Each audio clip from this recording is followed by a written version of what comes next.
ஒரு ஊர்ல இரக்க குணமுள்ள ஒரு பெண்மணி வந்து தினந்தோறும் இலையில 2 இட்லிய வச்சு, யாருன்னா எடுத்துக்கிட்டோம் அப்படின்னு வீட்டு சுவர் மேல வச்சுட்டு போயிடுவாளாம்.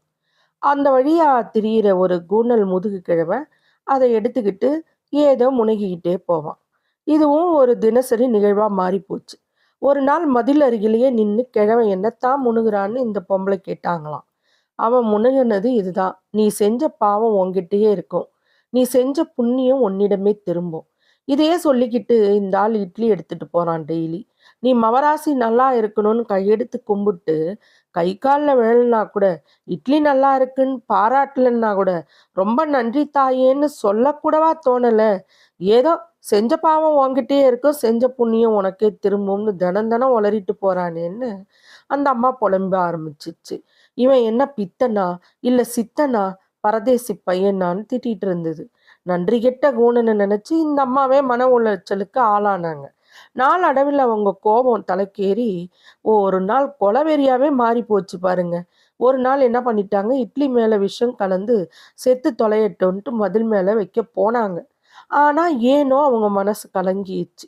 கை நடுங்குச்சு. அவன் எப்படின்னா இருந்துட்டு போட்டோம். நாம ஏன் இப்படி ஆவணும்?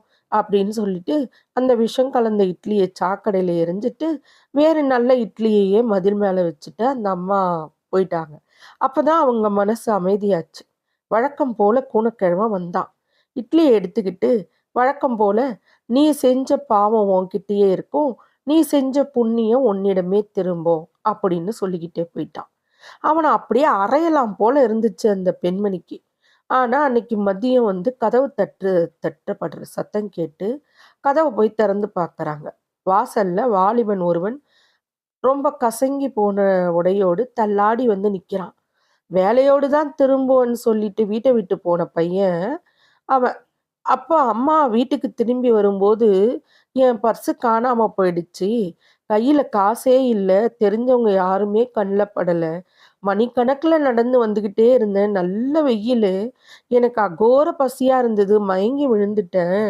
நான் கண்ணு முழிச்சு பார்த்தப்ப, யாரோ ஒரு கூன முதுகு கிழவன் என்ன தூக்கி உட்கார வச்சு, 2 இட்லிய கொடுத்து என்ன சாப்பிட சொன்னான். அத சாப்பிட்ட பிறகு தாம்மா எனக்கு உசுரே வந்துச்சுன்னா." இத கேட்டதும் பேய் அறந்தது போல ஆயிடுச்சு அவளுக்கு.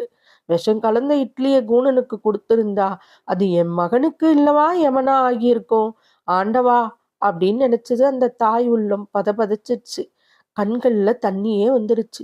"நீ செஞ்ச பாவம் உன்கிட்டயே இருக்கும். நீ செஞ்ச புண்ணியம் உன்னிடமே திரும்பும்."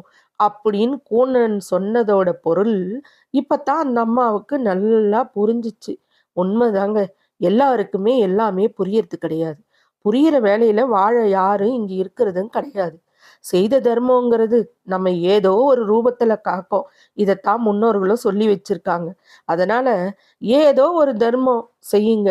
சிந்தனைய நல்லபடியா வளர்த்துக்கணுங்க. வாழ்வுல தப்ப ஒரே வழி முகம் கோணாத தர்மம் தாங்க.